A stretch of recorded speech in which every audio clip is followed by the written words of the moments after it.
The cafeteria kitchen hums softly in the early morning. Not a pleasant hum. Not the kind that reminds you of a home. It's a mechanical, institutional sound, the hum of a place that exists to serve, not to be seen. Fluorescent lights flicker once overhead, and for just a second, everything goes pale and cold, like the world itself hesitating. Then the lights settle. And the kitchen returns to that familiar, tired glow. She's already in motion. Ms. Lorraine Davis, mid-40s, black, built for endurance rather than comfort, moves through that kitchen with the quiet authority of someone who has mastered invisibility. Her hands don't shake. Her steps don't rush. She knows exactly where everything is, exactly how much of it to use, exactly when things need to be done. This is her domain. Stainless steel counters. Industrial-sized pots. The smell of bread warming in an oven. The low, persistent rhythm of refrigerators doing their silent work. She unwraps bread with the kind of care most people don't give anything anymore. She spreads something evenly, butter maybe or something sweeter, and places the slices just right. There is love in those hands even when nothing around her invites love. Even when no one is watching. She finishes the sandwich. Folds it neatly. Places it on a tray. An apple follows. Round, red, unblemished. A juice box. A napkin folded once at the corner. She pauses. Reaches for a marker. A black permanent marker sitting on the corner of the counter where she always keeps it. And on the corner of that tray in her own handwriting she writes a single letter. Just that. Just one letter. But she writes it slowly, carefully, the way you write something that means everything. Her face softens just slightly. The corners of her mouth lift, not quite a smile, more like a reflex. The kind of expression a person makes when they're thinking about someone they love and they don't even realize they're doing it. You better not be late again today, she murmurs, so quietly it's almost just breath. She sets the tray aside. Separate from the others. A little to the left, close to the wall, away from the morning's main prep. Like she's saving it. Like she's protecting it. Then she turns back to work. And outside the school day begins. Luxury cars arrive one after another in a rolling procession of privilege and polish. Black SUVs with tinted windows. German sedans. A convertible that still has the top down even though the morning is cool. Doors open and students step out into the light. Crisp uniforms, designer backpacks, hair done just right, laughter already filling the air. These are the children of people who have never had to worry. You can see it in the way they move. Loose. Unhurried. Certain of their place. The school behind them is the kind of building that announces itself. Glass and stone and manicured hedges. A flagpole with two flags that are always perfectly clean. A sign out front in that old serif font that institutions use when they want to communicate history and permanence. Whitmore Academy. Founded 1962. Excellence in education. Inside, the hallways fill fast. Lockers slam like gunshots, rhythmic and expected. Shoes squeak on polished floors.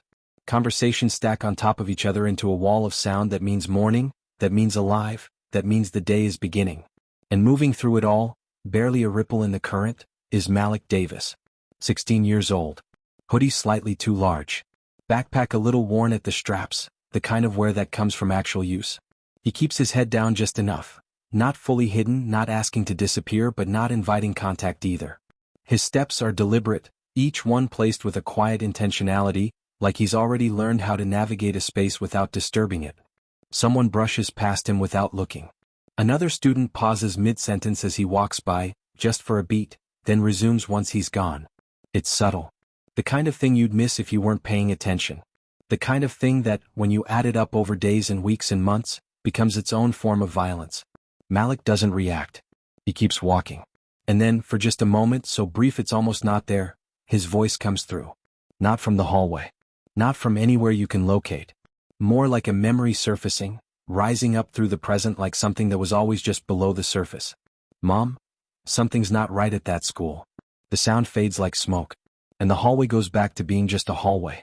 Now, before we go any further, I need you to understand something. That tray in the kitchen. The one marked M. Ms. Davis made that tray this morning. She makes it every morning. She has made it every morning for the past 3 weeks. Every morning since the school called her and told her, in that careful, measured, institutional language, that her son Malik had taken his own life on school grounds. 3 weeks ago. Ruled a suicide. Case considered closed. And yet, every morning, Lorraine Davis comes to work, ties her apron and makes her son's tray. The apple. The juice. The napkin. The letter M. because she will not, accept what they told her. This is not a story about a woman losing her mind. This is a story about a woman who knows the truth when she feels it in her bones, even when every institution around her has decided the truth is inconvenient. Even when the police have filed their report. Even when the school has sent a letter of condolence and quietly moved on. Even when people have stopped saying his name. Lorraine Davis knows her son. And she knows Malik Davis did not want to die. What you are about to hear is the full, documented account of what happened at Whitmore Academy. The harassment. The cover-up. The rot that was allowed to grow inside those polished walls for years before it took a 16-year-old boy. And the one woman, invisible to almost everyone in that building, who refused to let it stay buried. My name is not important. What matters is this story. And this story starts here. With a woman in a kitchen. And a tray that no one else is coming to pick up. Stay with me. To understand what happened to Malik Davis, you have to understand what Malik Davis was doing at Whitmore Academy in the first place. Because he wasn't supposed to be there. Not by the logic of zip codes and school districts and the invisible fences that American society builds to keep certain children in certain places. By every conventional measure of who gets to attend a school like Whitmore, Malik should have been somewhere else entirely. Whitmore Academy was and remains one of the most prestigious private high schools in the state. Its alumni list reads like a map of local power, politicians, executives, judges, at least one sitting senator. Annual tuition hovers somewhere around $40,000, not counting the fees, the equipment costs, the uniforms, the voluntary donation to the endowment fund that is somehow always mentioned in the enrollment packet. The kind of school where the parking lot has better cars than most dealerships. The student body was, at the time of these events, approximately 92% white. Malik was not white. Malik Davis was the son of Lorraine Davis, a cafeteria worker employed by the same school's food service contractor at a wage that, after taxes, left very little room for anything beyond the essential. He was smart. Genuinely, extraordinarily smart. The kind of smart that his teachers at his previous school had recognized early and tried to nurture within the limits of what a chronically underfunded public school could offer. He read above his grade level. He scored in the 98th percentile on his standardized tests. He had a particular love for history, not the cleaned-up textbook version but the real kind, the kind with all the complications and contradictions left in. He got into Whitmore on a scholarship. A full scholarship, one of 12 the school awarded each year in what its marketing materials described as a commitment to diversity and access. It covered tuition. It covered the basic fees. It did not cover the social architecture of a school where the other students had been attending together, many of them since elementary school. It did not cover the 1,000 small daily reminders that you were tolerated, not welcomed. It did not cover the particular loneliness of being smart enough to see exactly what was happening to you and old enough to understand there wasn't much you could do about it. He arrived at Whitmore the previous fall, a sophomore 15 years old, carrying all of that, the intelligence, the history love, the loneliness, into a building that was never really built for him. And from the very beginning something was wrong. The teachers for the most part were not overtly hostile.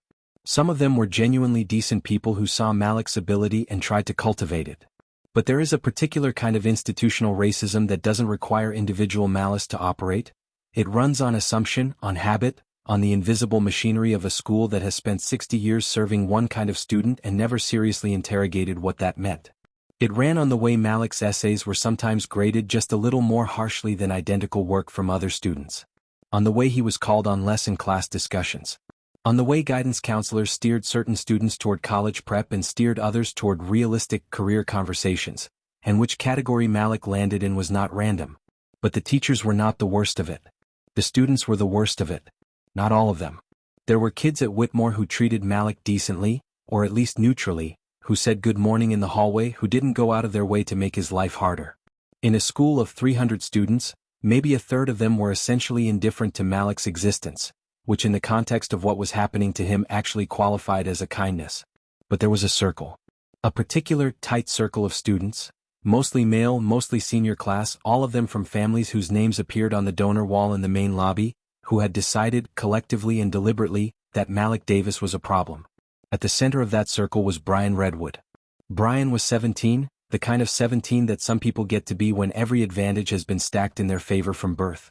He was tall, athletic, handsome in that easy, effortless way that comes from good nutrition and orthodontia and a childhood that was never interrupted by crisis. His father was a major donor to the school. His grandfather had attended Whitmore.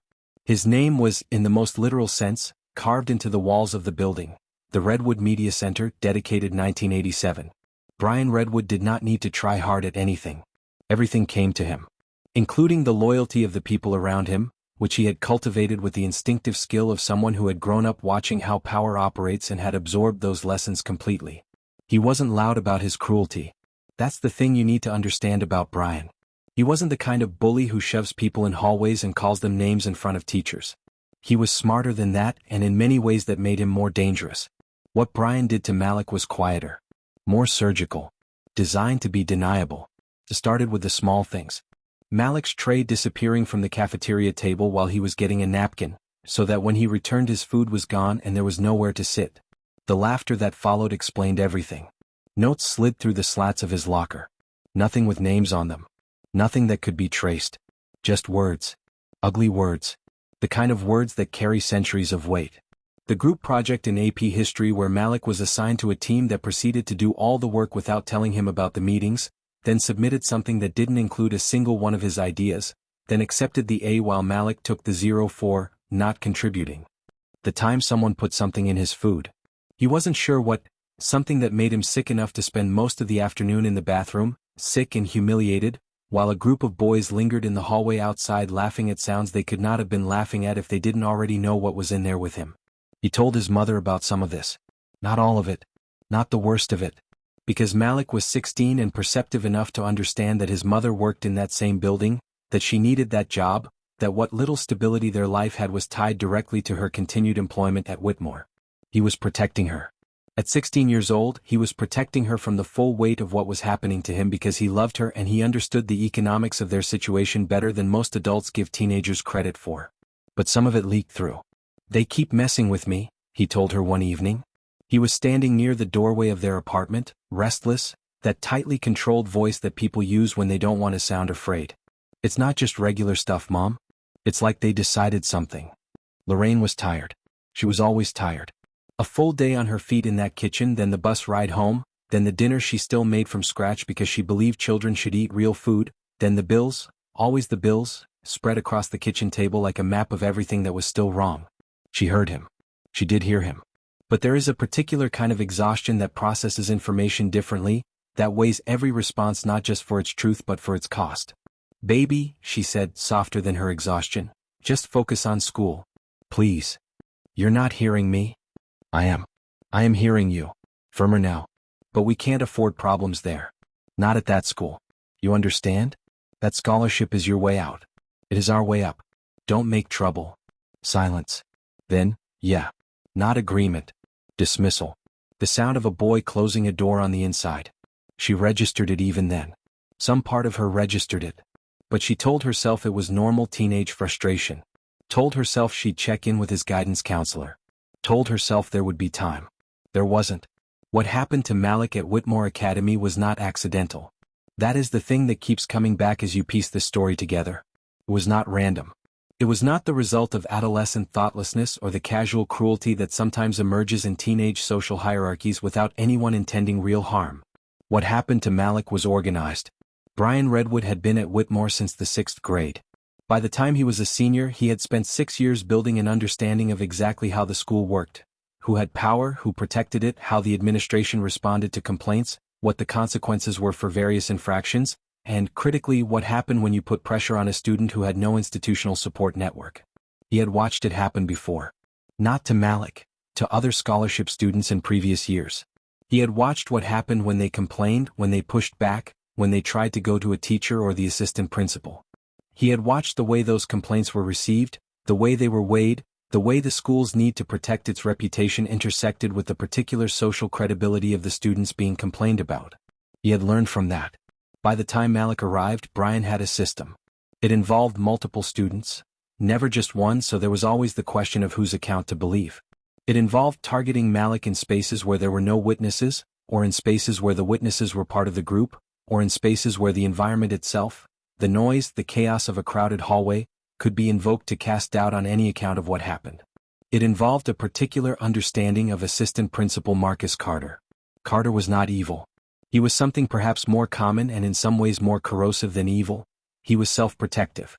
He had worked at Whitmore for 11 years. He had a mortgage, a family, a professional identity entirely built around this institution. He cared about order and appearances and the school's reputation in ways that had, over time, become indistinguishable from his own values. He was not the kind of person who looked at a black student and consciously thought something negative. He would have rejected that characterization with genuine outrage.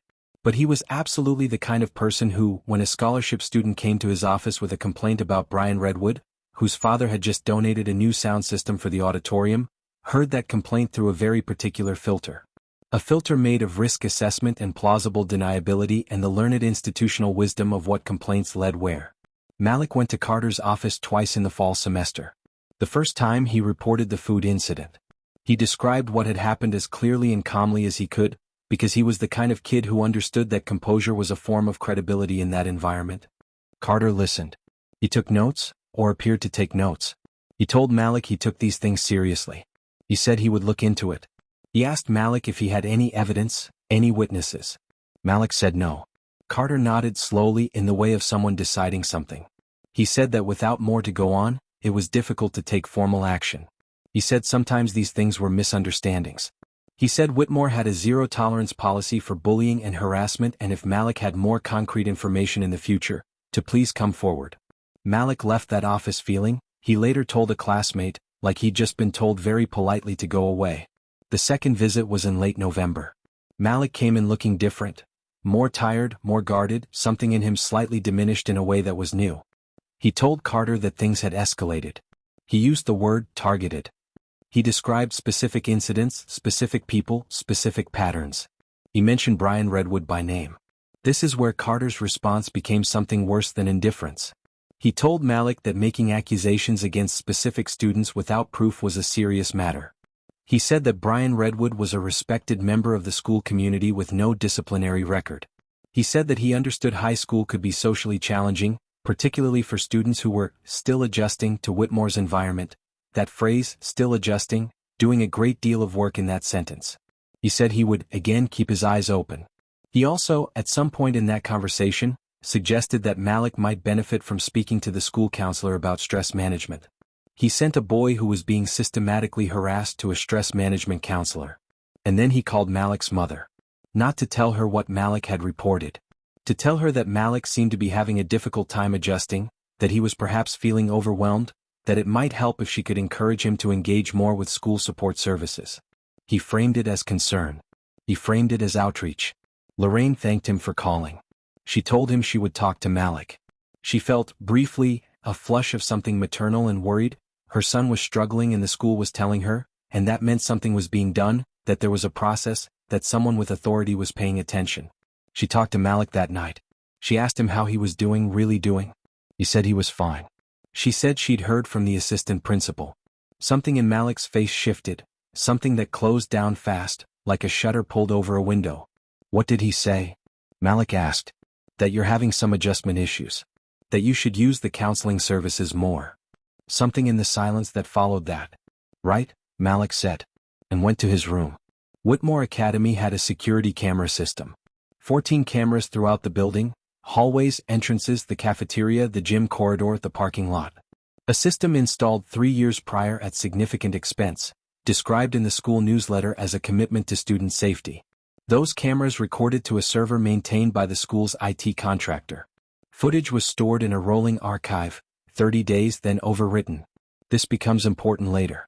What also becomes important is this: there were dead zones. Every camera system has them, gaps in coverage created by angles and placement and corners and the particular architectural quirks of old buildings retrofitted with new technology. At Whitmore, one of the most significant dead zones was the east stairwell, a secondary staircase near the gymnasium, used primarily by athletes and students with lockers on the far side of the building. Heavy fire doors on both ends. No camera coverage. Brian Redwood knew about the dead zones. Students who spend 6 years in a building often do. The incidents that Malik could not document, could not verify, could not bring to Carter with any evidentiary weight. A significant number of them happened in that east stairwell, or in the blind spot behind the gymnasium bleachers, or in the stretch of hallway between the side exit and the equipment room where the camera had been broken for 3 months and no one had replaced it. This was not coincidence. There was also a student. A quiet sophomore named James. We'll call him James because his full name, for reasons that will become clear, carries its own complications. James was not part of Brian's circle. He was smaller, less certain of himself, the kind of kid who exists on the margins of social groups without being fully inside any of them. He had a locker near Malik's. He had seen things. He had seen the note in the locker incidents. He had been in the cafeteria on the day Malik's tray disappeared. He had heard, from a spot around a corner he had not been noticed in, a conversation between Brian and two of his friends that was specific enough and cruel enough that it lodged in James's memory like a splinter. James had done nothing with this. Not because he was a bad person. Because he was 15 and scared and understood, with a clarity that shouldn't be necessary at 15, what happened to people at schools like Whitmore when they said the wrong thing about the wrong people. He would carry that knowledge for 3 weeks after Malik's death before it became something he could no longer hold. But we're not there yet. The call came on a Tuesday. Lorraine Davis was in the middle of the lunch service when her phone buzzed in her apron pocket.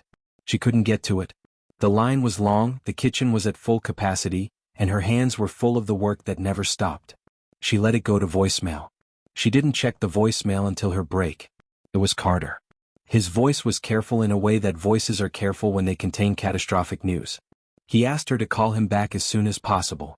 He said it was urgent. He said there had been an incident involving Malik. She called back from the staff bathroom, standing in front of the mirror with the phone pressed so hard to her ear that she could feel her pulse in her jaw. He told her. Students had found Malik in the east stairwell during 7th period. He was unresponsive. Emergency services had been called. The school had done everything it could. He was very sorry. The word suicide came later, from a police officer, a young one who stood in the doorway of their apartment that evening with his hat in his hands. He said the preliminary determination was consistent with suicide. He said there would be an investigation. He said he was sorry for her loss. Lorraine stood in that doorway for a long time after he left. Then she went to Malik's room. His backpack was still on the chair where he always put it. His history textbook was on the desk, open to a chapter on Reconstruction. There was a bookmark in it, not a real bookmark, a folded piece of notebook paper with something written on it that she would not unfold for 2 weeks. When she finally did, it would say in Malik's handwriting, "The lie that became the law." She sat on his bed. And she decided something. It didn't happen in a flash. It wasn't a moment of sudden, dramatic clarity. It was quieter than that and in some ways more terrible. She just sat on his bed, in the dark, in the silence that had replaced a human being who had lived and breathed and put his backpack on that chair every day for 16 years, and she felt, with a certainty that bypassed grief and went straight to something older and more fundamental, that this was wrong. Not wrong like a mistake. Wrong like a lie. She knew her son. She knew his voice. She knew the particular way he processed difficulty, angry, yes, sometimes withdrawn, yes, but never hopeless.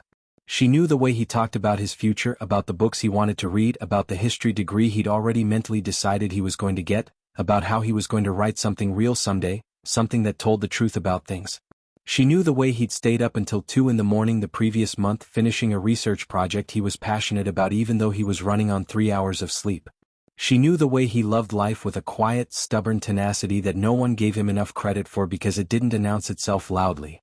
She knew her son would not have done this. Which meant something else had happened. And she was going to find out what. She went back to work 5 days later. People told her not to. Her sister called from Atlanta and said take some time, take all the time you need. A neighbor brought food and sat with her and gently suggested that no one would blame her for taking a leave. Carter, in a phone call that lasted exactly 4 minutes, told her the school fully supported her in taking whatever time was necessary and that her position would be held. She went back 5 days later. She went back because she needed to be in that building. She needed to watch. She needed to listen. She needed to be exactly where she had always been, invisible, unremarkable, just the lunch lady, present in all the spaces where people let their guard down because they didn't think anyone was paying attention. And she needed to make his tray. The first morning she came back, she stood in that kitchen at 5:45 a.m. in the fluorescent hum and she made his sandwich. Apple. Juice. Napkin. One of the other kitchen workers, a woman named Carol who had been at Whitmore even longer than Lorraine, came in at 6 and saw the tray. She looked at Lorraine. She didn't say anything. She put her hand briefly on Lorraine's shoulder, just once, just for a second, and then went to her station and started her work. Nobody else questioned it. Or maybe they did and they just didn't say anything to Lorraine's face. Maybe they talked in the break room or in the parking lot after shifts. Maybe there was whispering. She didn't care. The tray was not for them. The tray was not even entirely for Malik, not in the way people might think. It was for her. It was the only way she knew how to get through the hours. Keep the routine. Keep the hands moving. Keep showing up. And watch. The first thing she noticed was the locker. Malik's locker, number 247 East Corridor, had been cleared out within 48 hours of his death. She knew this because she passed that locker every day on her way to and from the cafeteria. She had always noted it in the absent, habitual way parents note their child's school territory. On Wednesday morning, 2 days after the call from Carter, she walked past it and the combination lock was gone and the door was hanging slightly open and the inside was empty and clean. 2 days. She stood in front of that empty locker for a long moment. Then she walked to the administration office and asked Carol, who had a key to everything, to let her in so she could speak to someone about her son's belongings. What she was told was that the items had been collected and would be returned to her shortly. When she asked who had authorized the clearing of the locker, she was told it had been done by the school, as was standard procedure. When she asked what standard procedure dictated a 2-day timeline, the administrative assistant looked uncomfortable and said she'd have to check with Mr. Carter. Carter told her it was for the well-being of other students. Leaving a deceased student's locker untouched could be upsetting to classmates who passed it daily. It was standard grief management practice. She nodded. She said she understood. She went back to the kitchen. She wrote down what he'd said, word for word, in a small composition notebook she had started keeping in her apron pocket. The second thing she noticed was the security cameras. Or rather, the absence of footage from them. A detective had come to the school that first week. A standard visit, she was told, part of the routine investigation into an unattended death, even one that appeared straightforward. She was not present for his visit. But she heard from Carol, who heard from the custodial staff, that when the detective asked to review footage from the east stairwell on the day in question, he had been told there was no footage available from that camera for that period. A technical issue. Server error. The footage had been lost. She added this to the composition notebook. The third thing she noticed was the way certain people looked at her. Not with grief. Not with the kind of careful, awkward sympathy that people direct at the bereaved when they don't know what to say. Some of that existed, yes. The teachers who would place a gentle hand on her arm as she served them, the students who quietly said they were sorry, the genuine grief of the few classmates who had been kind to Malik. But there was another look. A different one. She started cataloging it in the first week, noting who gave it and in what context. It was the look of people who knew something and were in the business of continuing not to know it. It was a look she recognized from her life, from decades of being black in spaces that were not built for her, from years of watching the way information moved and didn't move through institutions like this one. It was the look of people who had decided on a version of events and were now committed to it. Brian Redwood gave her that look every single time she served him in the cafeteria.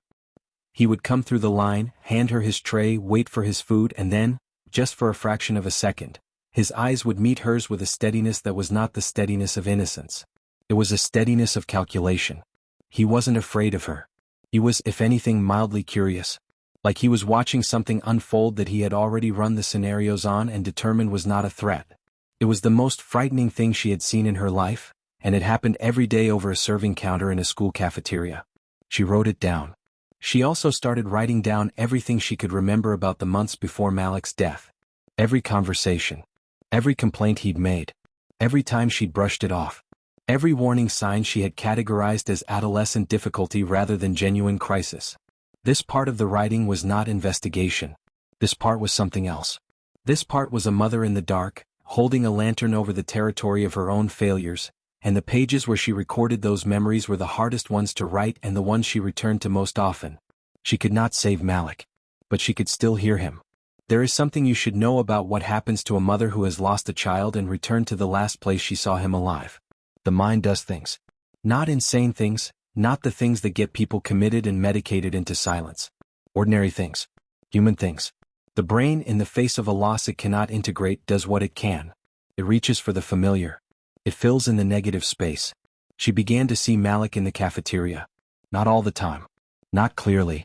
Not the way you see someone in broad daylight with the full presence of physical certainty. More like the way you catch something in your peripheral vision and turn toward it and it's still there for just a moment. A figure at a table near the edge of the room, head slightly down, tray in front of him barely touched. The specific posture of a boy who was somewhere else in his mind even when his body was in the room. She knew it wasn't him. She knew that with the part of her brain that remained fully tethered to reality, The part that kept her hands moving and her voice level and her composition notebook filling up with observations. But she also knew it was him. Knew it in a different way. In the way that grief sometimes puts things in front of you that the living world has removed, and you understand that what you're seeing is not supernatural but is, in its own fashion, true. She watched him. She watched the empty seat at the edge of the cafeteria where he used to sit. She watched the students who avoided that table, and the one or two who paused near it with something briefly complicated on their faces before moving on. She watched the way the cafeteria reorganized itself around an absence, the way human social geography fills in around a removed point without ever fully acknowledging that the point has been removed. And she carried his tray to that table. Every day. Set it down. Sat across from the empty chair for exactly as long as she could, which was never long because the kitchen needed her, because there was always another tray, another student, another need that couldn't wait. But she sat there for whatever minutes she had and she talked to him very quietly in the way she talked to him in the kitchen. "I know what happened," she told him one day. She didn't know yet. Not in the full sense. But she meant it as a promise. An intention. "I'm going to know. I will not stop until I know." The cafeteria noise went on around her like weather. She picked up the tray and went back to work. There was a detective assigned to the case. His name was Sullivan, middle-aged, thorough enough, not unkind. He had investigated 3 school-related unattended deaths in his career, all of them eventually ruled consistent with their initial determinations. He operated within the framework of what the evidence showed, and what the evidence showed in the Davis case was, on its face, consistent with the ruling. Lorraine went to see him in the second week. She brought her composition notebook. She told him about the locker. About the missing footage. About the 2 visits to Carter's office. About the specific incidents Malik had described. About Brian Redwood. Sullivan listened. He was, she thought, genuinely listening, not the Carter kind of listening which was the kind that processes information for liability rather than truth. He took notes. He asked follow-up questions. He said he would look further into the camera footage issue. He also told her, gently but clearly, that the physical evidence at the scene was consistent with what had been determined. That the absence of a note did not rule anything out in either direction. That there were no apparent signs of a struggle. That sometimes families found it very difficult to accept certain truths because the alternative, that they had missed something, that they had not been able to prevent it, was unbearable. That last part. She heard it. She filed it. She said very calmly, "I understand what you're saying. I'm asking you to look at what I've shown you." She went home. She had expected this. She had expected to be heard and seen and ultimately redirected back toward the official version of events. She had expected it because she had lived 53 years in a country that had spent most of those years telling her that her perceptions were unreliable and her concerns were disproportionate and the institutions were doing everything that could reasonably be done. She had expected it. She had prepared for it. What she had not prepared for was the janitor. His name was Robert.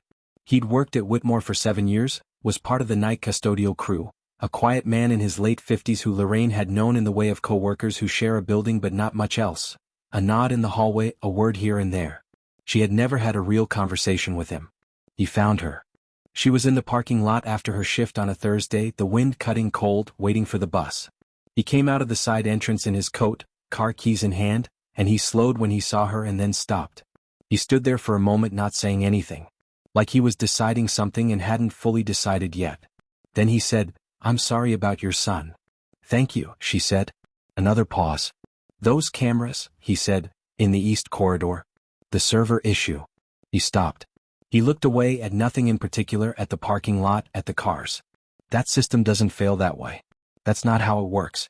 I've worked around it for 3 years. That's not how the failures look." He said it to the parking lot, not to her. She didn't move. She kept her voice absolutely even. "What does it look like?" "Looks like it was taken. Or wiped." He looked at her then directly for just a moment. "That night. That section of hallway and that stairwell. Gone. Everything around it is fine. Just that." He looked away again. "I thought you should know that," he said. "That's all. I just thought you should know." And then he walked to his car. She stood in the parking lot with the cold cutting through her coat and her hands tight around the strap of her bag, and she didn't breathe for a second. Then she opened her composition notebook and wrote it down. After Robert's words in the parking lot, something shifted in the tempo of Lorraine's search. Before, she had been moving carefully, methodically, keeping herself contained to what could be observed from her position, behind the cafeteria counter, in the hallways during her breaks, through the narrow window that her role in that building afforded her.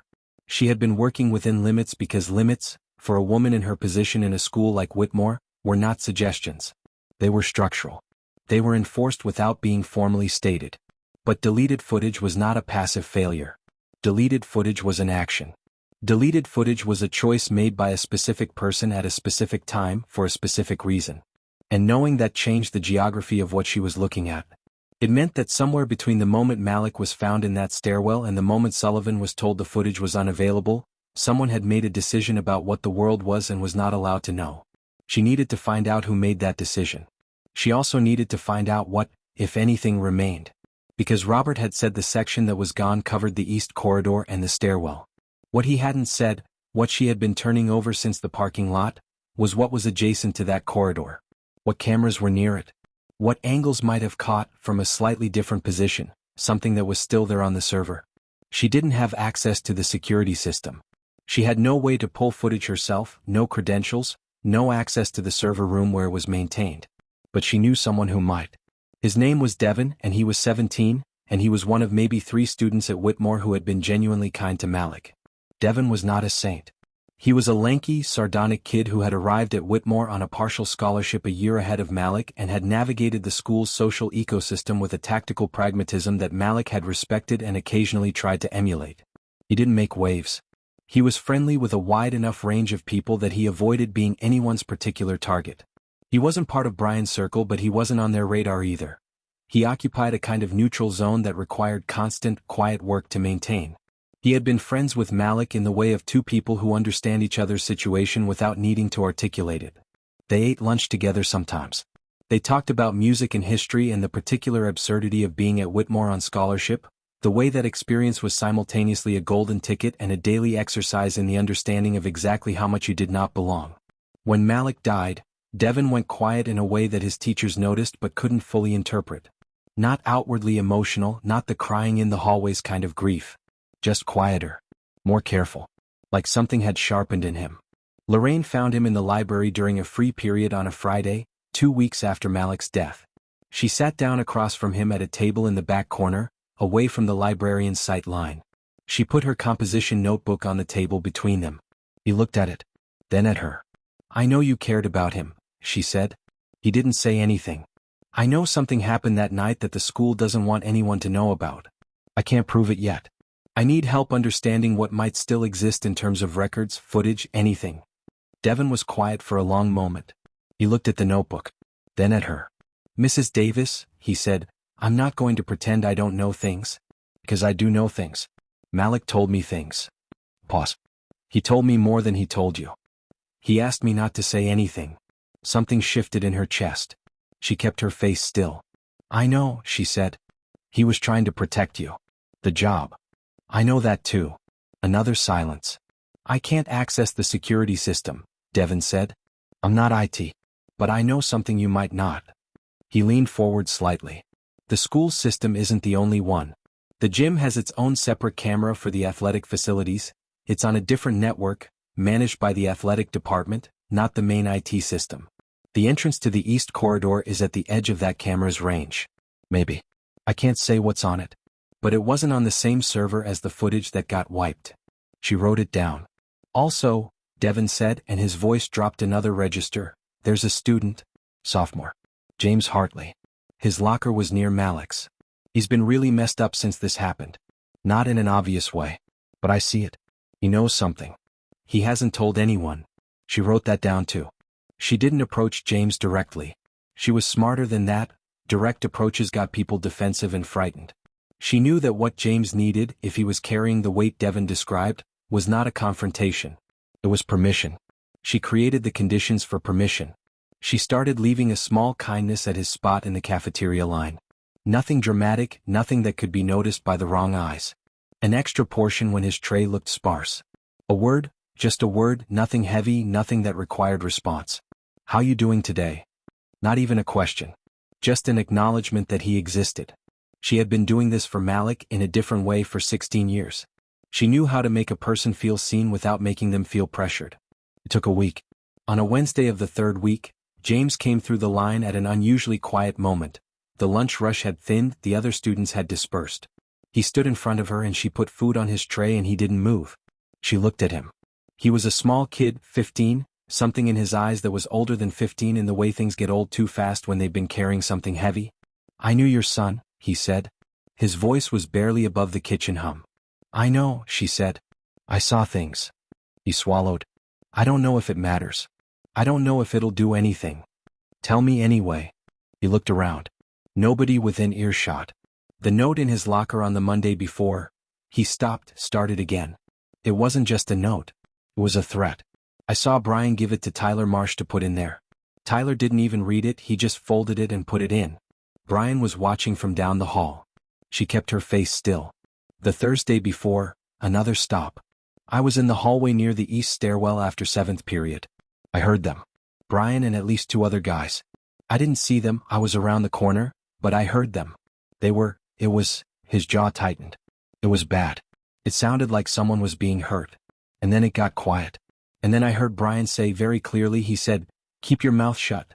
Nobody saw anything and nobody cares about anything you say.'" The kitchen hummed. "And then," she said very quietly, "and then I left. I walked away. I was scared and I just walked away." Something broke in his voice for a second before he pulled it back. "I didn't know. I swear I didn't know it was going to."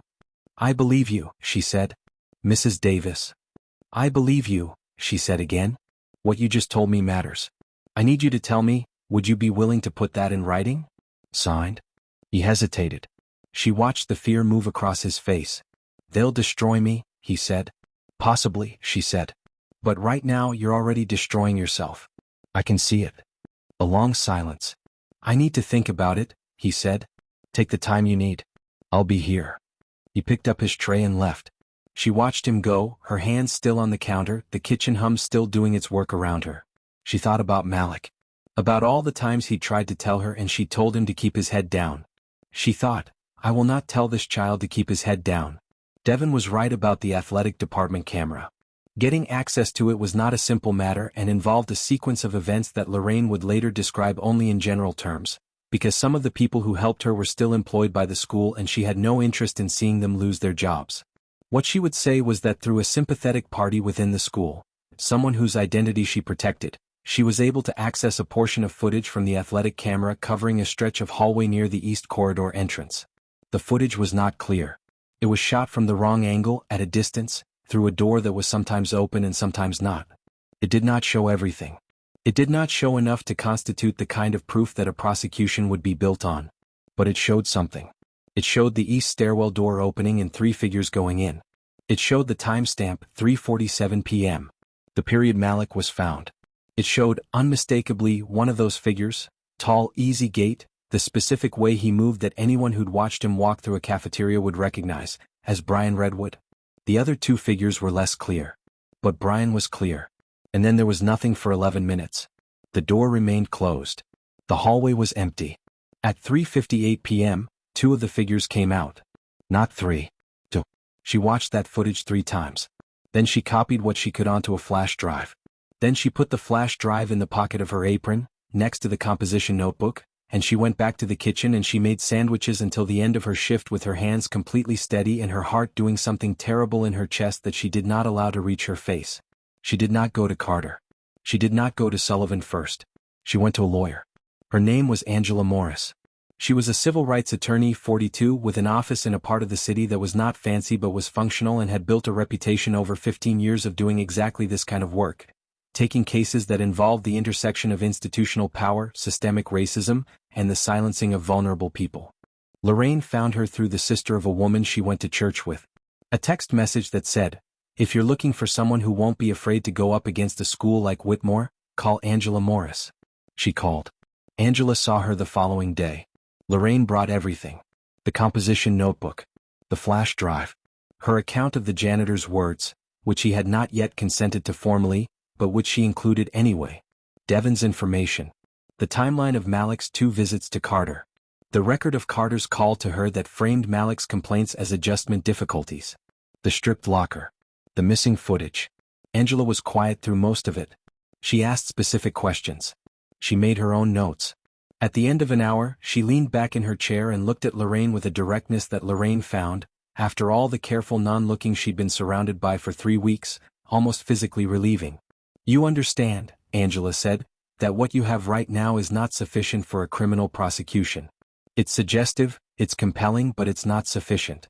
A good defense attorney would dismantle the footage argument, challenge the chain of custody, question every element of how this was obtained. I know, Lorraine said. What you might have, and this is where I think you actually have something, is a civil case against the school based on deliberate indifference. The 2 visits to Carter. His failure to act. The framing of a harassment complaint as an adjustment issue. The cleared locker. If we can add a credible witness account on top of that, particularly one that corroborates a pattern. James Hartley, Lorraine said. I need to tell you about him. She told her. Angela was quiet for a moment. If he'll testify, Angela said, we're in different territory. How different? The kind of different that gets schools on the front page of newspapers. The kind that ends careers. Lorraine nodded. I also want to go back to the detective.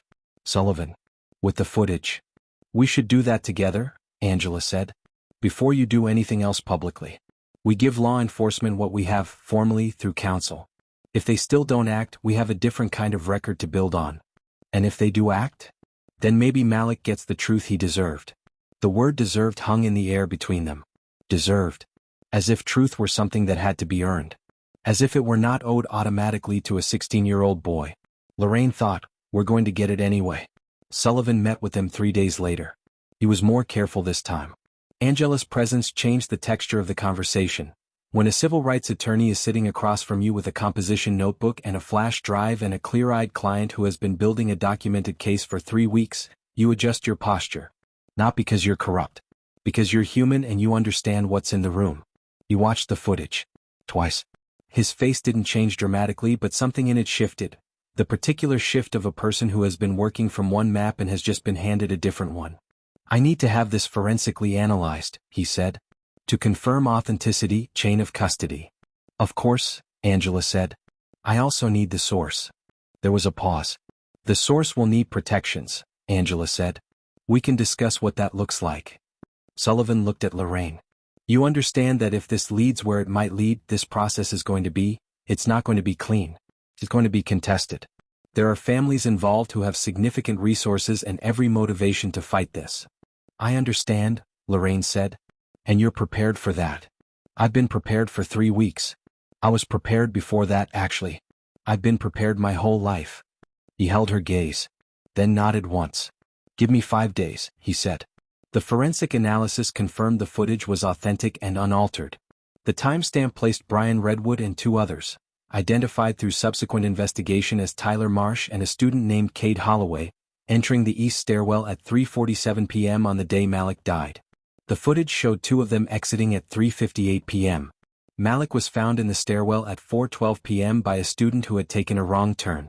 The official cause of death, determined at the time of autopsy as consistent with a fall from the upper landing of the stairwell, had been interpreted as self-inflicted. A fall in an empty stairwell by a student who had been struggling. But the footage changed the question from how to who. The subsequent investigation, which Sullivan now pursued with a different urgency than the original inquiry, began to produce additional information. James Hartley signed a written statement. He described, clearly and specifically, what he had heard in the hallway that Thursday. The sounds of a confrontation. Brian's voice saying afterward, "Keep your mouth shut." The timestamp of his account aligned with the footage. The school counselor who had briefly seen Malik, the appointment Carter had arranged after the second office visit, produced notes from their session that had not been part of any prior investigation. Notes that described a student who spoke about being cornered physically. Who used the phrase, "they're going to do something." Who was assessed by the counselor as stressed but showing appropriate coping responses.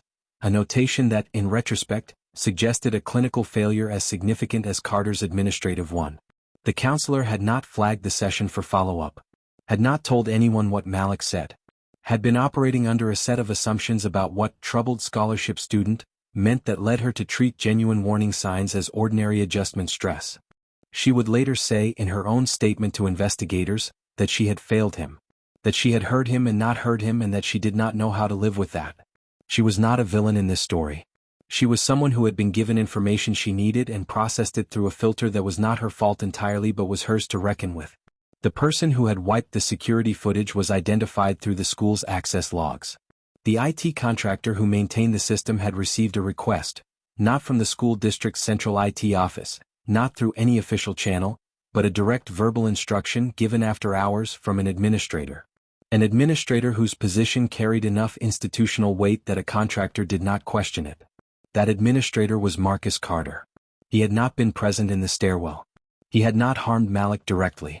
What he had done was learn in the hours after Malik's body was found, through a conversation with a parent.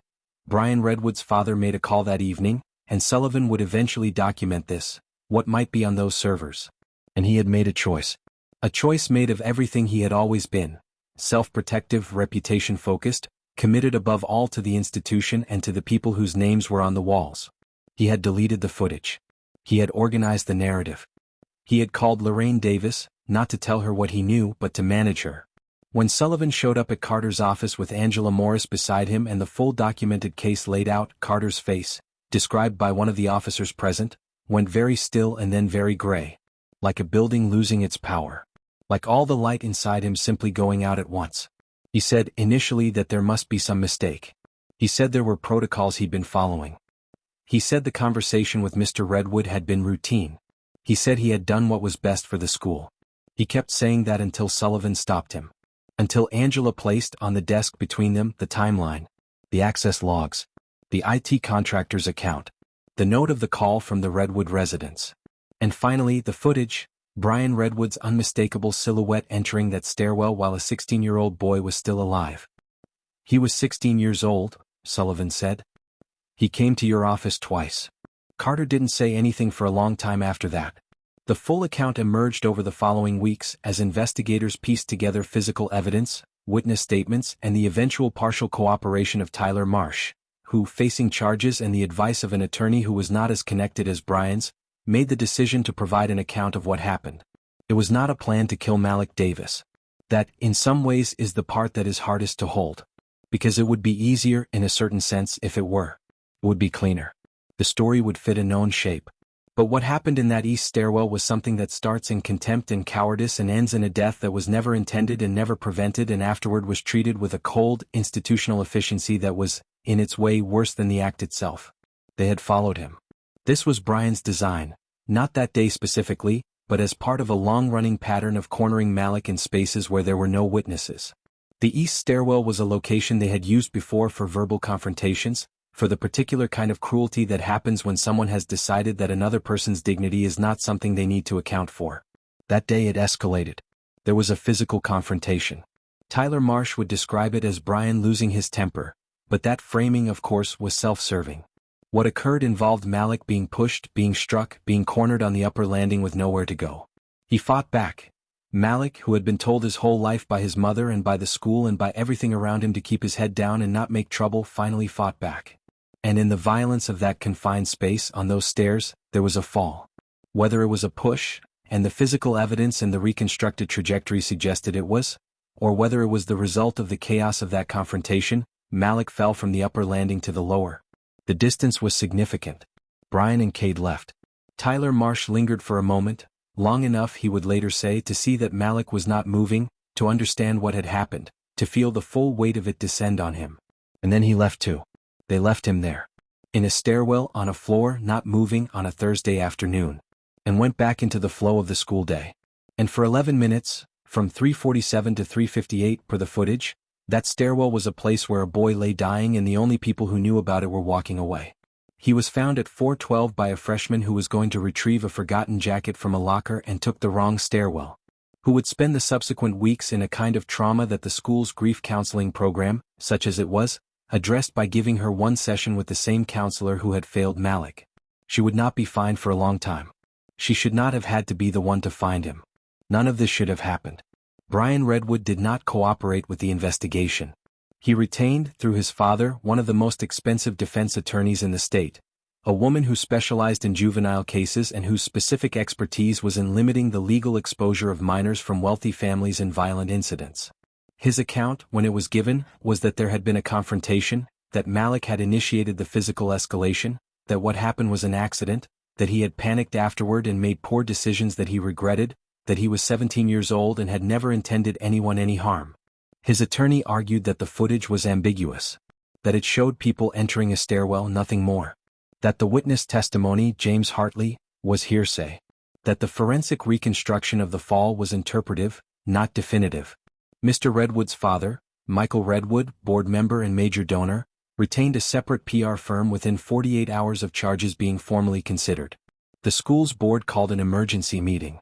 3 members of the board, including Michael Redwood, resigned within a week, a move that was legal maneuvering as much as anything, creating distance between them and the institution before the full scope of Carter's actions became public. Carter was placed on administrative leave.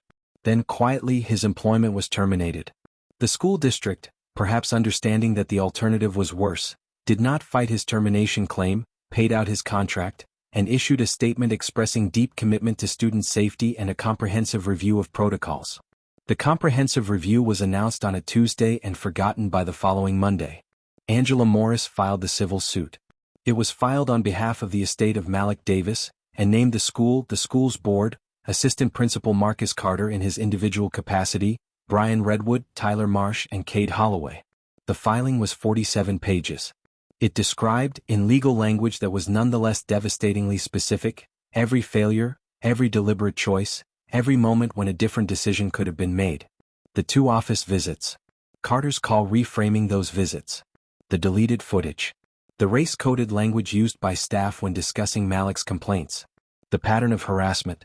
The failure to investigate. The cover-up. The filing included, as an exhibit, a page from Lorraine Davis's composition notebook. The page from the first week, the one where she'd written what Carter told her about the locker clearance. Then, below that, written in a different pen on a different night. What he didn't say was that clearing the locker also cleared the evidence. What he didn't say was that my son's life had already been weighed and measured against the school's reputation and the school one. Angela had not planned to include that page. Lorraine had insisted. "I want them to know I was writing everything down from the beginning," she said. "I want them to understand I was never going to stop." Angela had looked at that page for a long moment, then included it. There was a morning in the 4th week when the illusion broke. She had been living in a particular kind of dual reality since she returned to work. One part of her functioning, observing, documenting, building the case with Angela, meeting with Sullivan, doing all the concrete external work of making sure Malik's death did not remain what the school had decided it would be. The other part still inside the grief. Still making his tray. Still talking to him in the kitchen. Still carrying the weight of every conversation she hadn't had with him in the months before he died. Those 2 realities had been coexisting, uneasily, held apart by the discipline of her will and the structure of her days. On that morning they collapsed into each other. She was crossing the cafeteria on her break, carrying his tray to his usual table. The cafeteria was between periods, mostly empty, a few students finishing lunch early, the tables being wiped down by staff. She was walking toward the edge of the room. And she saw him. Clear as she had ever seen him. Malik at his table, in his hoodie, backpack on the chair beside him, looking at something across the room with that faraway expression that meant he was thinking hard about something that wasn't in this room. She walked toward him. She said his name. He didn't turn. She kept walking. She was almost at the table. And then, in the way of those things, the image shifted. Became uncertain. Became, in the space of one step, something her mind could no longer hold as real. The table was empty. Just an empty table. Just the 4 plastic chairs around it. Just the ordinary light of the cafeteria falling on a surface that held nothing. She stood there holding his tray. A passing student, sophomore, small, not looking up, walked straight through the space she'd been looking at, and the spell, if that was what it was, dissolved completely. She was alone in the middle of the cafeteria, holding a tray labeled M, and the table was empty, and it had always been empty, and it would always be empty, and the grief that she had been using her investigations and her notebooks and her disciplined, fury-driven focus to keep at a necessary distance came for her all at once. She sat down at the table. She put the tray down. She pressed her hands flat on the table surface. And she breathed. For a long time. Carol came over. Carol always seemed to know when Lorraine needed someone nearby without needing anything said. She stood at the edge of Lorraine's peripheral vision and she didn't speak. Just stood there, which was the right thing. "He was right here," Lorraine said finally. Her voice was completely level. "Every day he sat right here and I watched him from behind that counter and I thought I was looking at him but I wasn't. I was counting him. Checking him off. He's in school, he's eating, he's present. I thought that was enough. Lorraine. I told him to be quiet, she said. I told him the scholarship was worth more than what he was feeling. I told him not to make trouble. You were trying to protect him. I protected the wrong thing. She looked at the tray. The M on it. The sandwich she had made at 5:45 in the morning with those careful, loving, useless hands. I protected the idea of what this school could do for him, and I left him alone in what it was actually doing to him. She picked up the tray. She carried it back to the kitchen. She set it on the counter. She tied her apron tighter. She thought, I know the truth now. All of it, the facts and the footage and the testimony and my own part in it. All of it. And now everyone else is going to know it too. She did not plan it. She needed you to understand that. She would say this later, to Angela, to a journalist, to a therapist, that what happened was not a strategy. It was not a carefully calculated public confrontation designed to generate maximum attention and force the school's hand. It was something that broke open on its own. Something that had been building for 4 weeks and could not be contained any longer. It was a Thursday. The busiest lunch period. The cafeteria at full volume, 300 students in various stages of eating and talking and existing with the thunderous nonchalance of teenagers who do not yet know how loud they are. She was behind the serving counter. She had been watching Brian Redwood's table. He was there with his group as always, laughing, occupying space the way he always did. Looking from behind the counter, exactly the same as he had always looked. Charmed, privileged, insulated by all the invisible armor that his life had built around him. She had her tray in her hands. His tray. The M tray. She had brought it out of the kitchen the way she always did. She walked around from behind the counter. A student in line said, "Hey," and she kept walking. She walked to Malik's table. She set the tray down. She sat. And something happened that was, in the cafeteria, almost physical. A ripple, a shift in the atmosphere. Students who knew, even peripherally, who she was, began to register that something was different. Conversations dimmed around her in expanding rings. She wasn't doing anything dramatic. She was just sitting. But the tray was in front of her with the M on it, and she was sitting at the table that everyone in that cafeteria had, for 4 weeks, been carefully not looking at. She started talking. Quietly at first. To the tray. To the letter M. In the voice she used in the kitchen, low and direct. The voice she had been using for 4 weeks in the early morning dark. "You tried to tell me," she said. "You tried to tell me so many times. And I kept saying focus on school, keep your head down, don't make trouble. Like you were the problem. Like you needing help was the problem." Some students had stopped eating. The ripple of silence was spreading. "I thought I was being practical. I thought I was giving you wisdom." Her voice was steady, but something in it was fraying at the edges, a rope being stressed past its limit. "I was being a coward. I was scared of losing what little we had in this place, and I let that scare me more than the sound of my own son's voice." Brian Redwood's table had gone very quiet. She looked up. Not at Brian specifically. At the room. At all of it. "You saw him," she said. Not shouting. But clear. The kind of clear that carries across a room because it is not competing with anything, it just occupies the space. A lot of you saw him. You saw what was happening to him and you let it happen because it was easier. Because saying something cost more than not saying something. Because he was a scholarship kid from the wrong neighborhood and whatever happened to him, happened. You let him be alone in this building. You let them make him invisible. A teacher near the door had taken a step in. Stopped. Was looking around for guidance that wasn't coming. She stood up. "And when he died," she said, and her voice caught just once and then steadied, "you let them decide what it meant. You let them put a word on it that let everyone off the hook. You let them clear his locker and wipe his records and file their report and call it something clean. And you went back to lunch." Brian Redwood's chair scraped back. "Sit down," one of his friends said quietly, urgently. He sat back down. She turned to face that table directly. "My son came to your school on a scholarship," she said to Brian. Not loudly. Precisely. "He was smarter than almost anyone in this building. He worked harder than almost anyone in this building. And you spent the better part of 2 years making sure he knew he didn't belong here. You decided his life was worth less than your comfort. And then you walked out of a stairwell and went back to your day." The silence in the cafeteria was total now. Students had their phones out. She registered this without caring. "There's footage," she said. "There are witnesses. There is a documented record of everything that happened and everything that was done to hide it. And it is not going to stay hidden." Brian's face, she watched it through this entire time. His face was doing something she had never seen it do before, which was struggle. The calculation was still there, the machinery still running, but something underneath it was cracking. He looked, for the first time since she had been watching him, like a 17-year-old boy. Not a powerful one. Just a scared one. She picked up the tray. The M faced the room. His name was Malik Davis, she said. And he was here. And you are not going to pretend otherwise. She held the tray against her chest. And then her legs decided they were done. Not a collapse, not a dramatic fall. More like a surrender. Like a body that has held itself upright through an act of pure sustained will for 4 weeks, finally registering that the will is spent. She sat down slowly back in the chair, tray still in her arms, and lowered her head, and a sound came out of her that was not a word and not a cry. A sound that was grief and rage and guilt and love, compressed into 4 weeks and now releasing all at once. Carol was there in seconds. She had been watching from the kitchen doorway and she moved fast. She sat beside Lorraine and put her arms around her and held her with the fierce, practical love of a woman who understood what was happening and what was needed. Students were recording.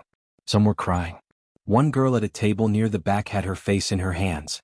A teacher was speaking into a walkie-talkie. Devin, who was standing near the cafeteria entrance, watched everything with his jaw tight and his phone in his hand and his eyes full of something complicated. The principal arrived. Then Carter, still employed that day though not for much longer. Carter stood in the doorway of the cafeteria and looked at the scene, and for a moment he and Lorraine made eye contact across the room.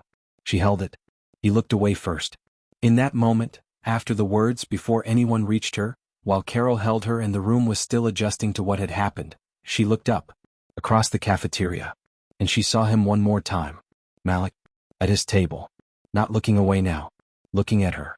His face carrying that expression she knew, the one she had seen 1,000 times in their apartment, across the kitchen table, in the back of the car, the expression that meant he was taking something in. Processing something. Deciding what to do with it. Not smiling exactly. But something close. Something like it. The look of a boy who understood, finally, that he had been heard. She held his gaze for the time it lasted. Then he was gone. Just the table. The empty chair. The cafeteria noise beginning, tentatively, to return. She closed her eyes. She felt Carol's arms around her. And she let herself, at last, stop holding everything up. The video spread within hours. This is the nature of the present moment, the particular way that truth, when it is finally said out loud by the right person in the right room, can move through the world faster than any institutional response can contain it. A dozen students had recorded it from different angles. It circulated first among the student body, then in parents' group chats, then on social media platforms, then in the regional media, then nationally. The footage of Lorraine Davis standing in that cafeteria with a tray marked M, telling her son's story in a voice that didn't waver, telling a room full of teenagers that they had seen what happened and needed to stop pretending they hadn't, it moved through the world the way things move when they are real. The comments, overwhelmingly, were one thing: she's right. Not all of them. There were, in the corners of social media that specialize in being wrong about everything, voices that questioned her, that speculated about her mental state, that invoked Brian Redwood's youth, that used the word alleged with the frequency and precision of a shield. But those voices were outnumbered in a ratio that, for once, felt like something. Angela Morris issued a statement through her office that same afternoon. It was one page. It confirmed that she represented the estate of Malik Davis. It stated that a civil suit had been filed. It confirmed the existence of footage, witness testimony, and documented evidence of institutional cover-up. It included a single sentence at the end: Lorraine Davis has known the truth about her son's death for 4 weeks. We are asking that the relevant authorities catch up. Sullivan reopened the investigation. This time as a homicide inquiry. Brian Redwood was taken in for formal questioning that evening. His attorney was present. He said nothing that was helpful. Tyler Marsh, whose attorney had already been in conversation with the prosecutor's office, expanded his cooperation. Cade Holloway's family's attorney contacted the prosecutor's office the next morning. The dominoes were moving. Marcus Carter was charged with obstruction of justice and evidence tampering. He pleaded not guilty. His case moved through the court system over the following year with the slow, grinding momentum of institutional accountability that never feels fast enough but does, eventually, arrive. He was ultimately convicted on the evidence tampering charge.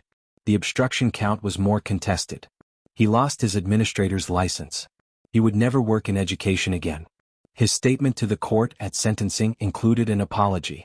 It included acknowledgement that he had made choices that were wrong. It did not include the words, "I failed Malik Davis," which was what Angela Morris, who was in the courtroom, noted was absent. What he said instead was that he had made decisions under pressure that he now recognized had not served the institution's highest values. The institution's highest values. Not a boy. Not a mother. The institution. Some people cannot get out of their own language even when everything is on the line. Brian Redwood was charged with involuntary manslaughter and aggravated assault. His defense team, as expected, was formidable and expensive. The trial lasted 3 weeks. The footage authenticated and admitted into evidence. Tyler Marsh's testimony. James Hartley's statement. The physical evidence. The testimony of a biomechanics expert who reconstructed the fall and found, within a reasonable degree of scientific certainty, that the trajectory was consistent with a push rather than a stumble. Brian Redwood was convicted of involuntary manslaughter. He was sentenced as a juvenile, a function of his age at the time of the offense and the legal framework governing such cases. This meant his sentence was structured around rehabilitation rather than punishment in the adult criminal sense. This meant he would not spend decades in prison. This meant that the weight of what happened would be distributed, through the machinery of juvenile justice, in a way that felt, to many people who followed this case and to Lorraine Davis, inadequate. But he was convicted. His father's name remained on the media center for several months after the verdict before the school board, facing significant public pressure, voted to remove it. The removal itself was quiet. No ceremony. A work crew with power tools on a Saturday morning. The stone wall left smooth and unnamed where the letters had been. Tyler Marsh received a reduced charge through his cooperation agreement. Community service. A juvenile record. His attorney characterized the outcome as just. Tyler himself, in a brief statement through that attorney, said that he was sorry, that he thought about Malik every day, that he understood nothing he said changed what had happened. Whether that is true, whether the remorse was real or performed, is not something any of us can know from the outside. What we know is what he said. Cade Holloway received a similar arrangement. The school district settled Angela Morris's civil suit before it reached trial, for a figure that was not disclosed but that, given the specificity and depth of the documented failures, was described by legal observers as substantial. As part of the settlement, the district agreed to a series of structural reforms: new protocols for harassment investigations, mandatory reporting requirements, changes to how scholarship students' welfare was monitored and supported. Whether those reforms outlasted the news cycle, whether they became real changes in the lived experience of students who came after Malik, that is a different question. One that requires watching over years, not months. One that institutions are particularly skilled at obscuring. She was hospitalized for 4 days after the cafeteria. Not involuntarily. She went. Angela drove her, with Carol in the back seat, to a hospital that had a psychiatric care unit, and she checked herself in with the assistance of her doctor, who had been in communication with her since the second week after Malik's death and had been watching, with the quiet alarm of a physician who understands the limits of what she can fix, the particular way grief and guilt and sustained stress were operating on Lorraine's body and mind. Those 4 days were the first time in 4 weeks she had not been building something. The first time she had allowed herself to just be in the grief without any instrument in her hand. It was, she would say later, the hardest 4 days of the entire period. Not because of what happened there. Because of what happens when you stop moving and the full weight of everything you've been carrying settles on you all at once. Because of what happens when there is nothing left to investigate, nothing left to document, nothing left to do except feel what there is to feel. She cried more in those 4 days than she had in the previous 4 weeks. She slept for the first time without waking every 2 hours. She told a therapist, in a session that lasted 90 minutes, about the morning she set aside his tray and how she had kept doing it and what it had meant and what she knew it looked like to other people. The therapist did not tell her it was a sign of pathology. She said it sounded like the only way you knew how to keep going. And then, what do you think you need now? Lorraine thought about it for a long time. I need to stop making his tray, she said. Not because it was wrong. It wasn't wrong. But because I need to figure out how to keep going in a different way. She was discharged after 4 days. She went home to her apartment. She went to Malik's room. She sat on his bed. She unfolded the piece of notebook paper from the history book, the bookmark that said, "The lie that became the law." She read those words in his handwriting several times. Then she put it in the composition notebook. The one she had carried for 4 weeks. The one that contained everything. She kept that notebook. She will keep it until she dies. There is a question that runs through this entire story, underneath everything else, visible and invisible at the same time. It is the question that keeps coming back when you sit with all of this. Why Lorraine? Not why did she fight? That part is legible, that part is love and guilt and the specific ferocity of a mother who knows the truth. But why was she the one who had to fight?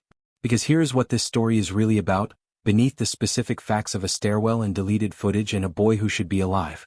Lorraine Davis had been in that building for 6 years. She had served those students every day. She had been there earlier than almost any of them and stayed later than most. She knew the building.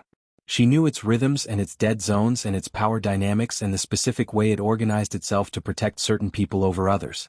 She knew, in the granular, daily accumulated way that comes from 6 years of showing up and working and watching from a position that no one considered consequential. She knew all of it. And for 6 years she had been invisible. Not in the sense of being unknown. People knew her name, eventually. But she was invisible in the sense that matters in institutions. The sense that means your observations don't count, your knowledge doesn't factor in, your presence in the building is functional rather than meaningful. She was the lunch lady. She was the person behind the counter. She was not a stakeholder. She was not someone whose understanding of that environment would be sought or valued. She was invisible to the people who wanted Malik's death to stay buried. And that was their mistake. Because invisible is not the same as powerless. It is not the same as unknowing. It is not the same as absent. The people who dismiss the presence of the ones they don't consider worth watching. The custodians, the cafeteria workers, the maintenance staff, the people whose labor makes an institution function and whose existence that institution categorically ignores, are making a calculation that is wrong in a very specific way. They are assuming that not being seen is the same as not seeing. It isn't. Lorraine Davis saw everything. She saw Brian Redwood's glance across the cafeteria. She saw the way certain staff avoided her eyes. She saw the cleared locker and the convenient server failure and the gap between what Carter said and what Carter did. She saw the fear in James Hartley's face and the weight Devon was carrying and the specific tell of Robert the janitor's sideways confession in the parking lot. She saw all of it because she had been in that building, present and watching, in a position that no one had bothered to account for. And she had a notebook. And she did not stop. Malik Davis was not a symbol. He was not a lesson. He was not a cautionary tale or a social justice narrative or a data point in a conversation about race and education.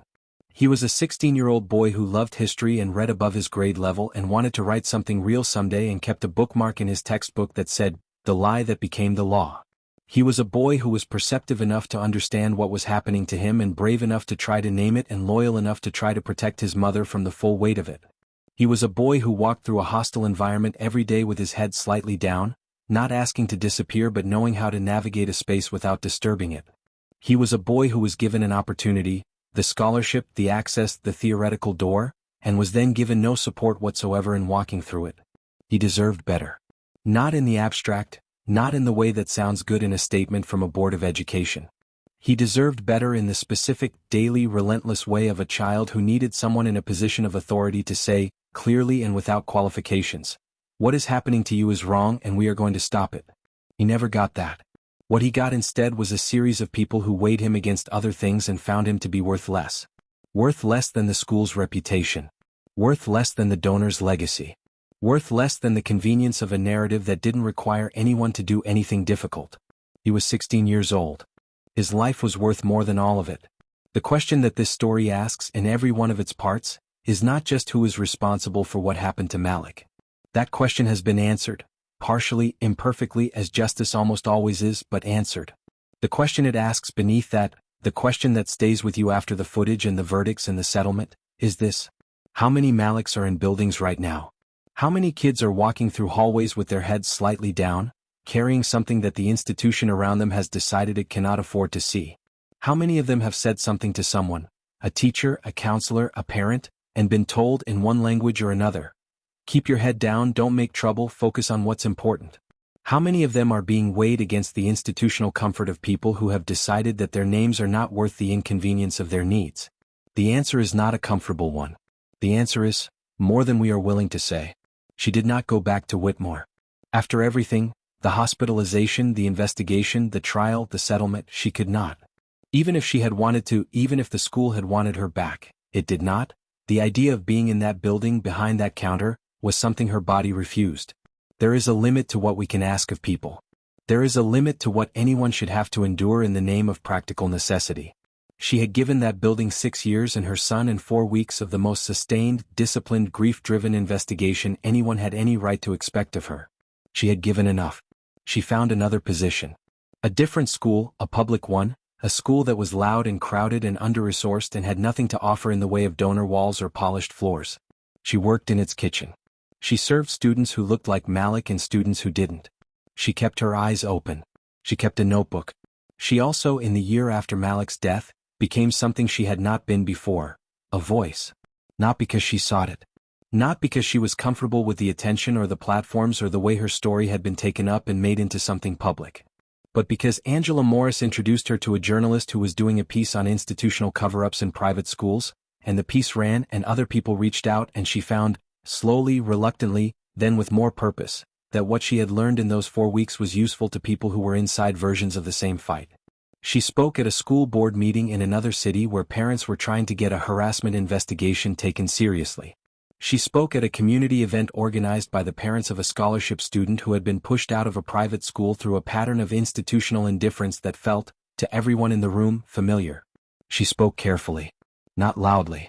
With the same composure she had carried behind that counter for 6 years, the same watchful stillness, the same voice that said things clearly because the clarity was the point. She carried the composition notebook to every one of these events. She never opened it in public. But people knew it was there. Devin graduated from Whitmore that spring, one of the last classes before the school underwent what the board described as a comprehensive restructuring. He got into a university that was, by any measure, excellent. He studied political science. He changed his major twice before settling on education policy. He wrote, in his senior year of college, a paper about the systemic vulnerabilities in private school accountability structures that drew on his experience at Whitmore without naming it directly. His professor called it one of the most precise analyses of institutional failure in education she had read in 20 years of teaching. He dedicated it to a friend. James Hartley transferred to a different school in the fall. He never fully recovered from the weight of what he'd carried and what it had cost Malik that he hadn't carried it sooner. But he got through. He did the work. The therapy, the slow recalibration of a 15-year-old who had been inside something terrible and needed years to process what that meant. He would say when he was 20, that the hardest part had been forgiving himself, that it had taken a long time, that he was still, in certain ways, working on it. He became a teacher. He taught middle school history. He was, by all accounts, very good. Carol retired from the school's kitchen service the following year. At her small retirement gathering, 4 people in a break room with a grocery store cake, she said simply that she was proud of Lorraine and that she thought about Malik whenever she made a sandwich. That was enough. Robert the janitor continued to work.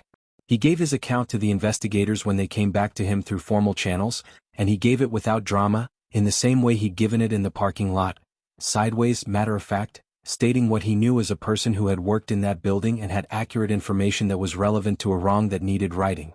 He didn't want attention. He didn't want recognition. He wanted to be left to his work. Sullivan was promoted the following year.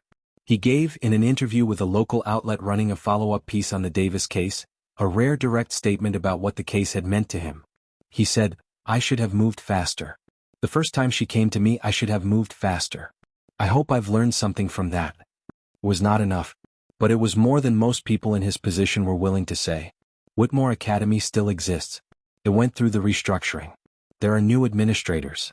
New protocols. A new diversity coordinator whose position was created in the aftermath of the settlement and whose work is, depending on who you ask, either genuinely transformative or institutional performance. The donor wall has several new names and several gaps where old ones were. The cafeteria looks the same. The serving counter is in the same place. The tables are arranged the same way. The fluorescent lights still hum. The table at the edge of the room, Malik's table, is just a table. Students sit there. Students do not sit there. It is not marked. It is not memorialized in any formal way, because memorializing it would require the institution to acknowledge something it spent considerable energy trying not to acknowledge, and institutions have long memories for their own comfort. But sometimes, in the way of things that happened in spaces, the way that significant events leave something in a room that people feel without being able to name, students new to the school sometimes find themselves avoiding that table. Not for any reason they can articulate. Just something. And on one morning, a few months after the settlement was reached and before Lorraine's replacement had entirely settled into the kitchen's rhythms, a student passing through early arrived to find something on that table. A tray. Simple. Plastic. The kind any school cafeteria would use. On it, a sandwich, an apple, a juice box, And on the corner in marker, a letter. No one knew who had put it there. It was gone by the time the lunch rush started. But people saw it. And people, in their own ways, understood. Lorraine Davis did not set out to be a hero. She did not set out to be a case study in what one person with a notebook and a refusal to stop can accomplish. She set out to know the truth about what happened to her son. She found it. She found it because she knew her son better than any institution knew him. She found it because she had been invisible in the right building for the right amount of time. She found it because the people who had decided the truth was inconvenient had not counted on her, had not thought to count her at all, and that oversight was the single strategic error in an otherwise well-resourced cover-up. She found it and she would not let it go, even when the grief was doing things to her mind that made the world uncertain. Even when every official channel told her, gently or otherwise, that she was looking for something that wasn't there. Even when the cost of continuing was her health, her position, her stability, everything except the thing she could not give up. The truth. And Malik. The way she carried him through those 4 weeks. The tray, the kitchen, the conversations in the quiet morning, that was not pathology. That was love in the only form that remained available to her. That was a mother who understood, in the deepest part of herself, that the act of continuing to see someone is the act of continuing to say they matter. And she was not going to stop saying her son mattered. Not for a school. Not for a board. Not for the comfort of people who had decided he was worth less. Not ever. There is something that Tyler Perry understood when he wrote about women carrying the full weight of things that the world will not carry with them.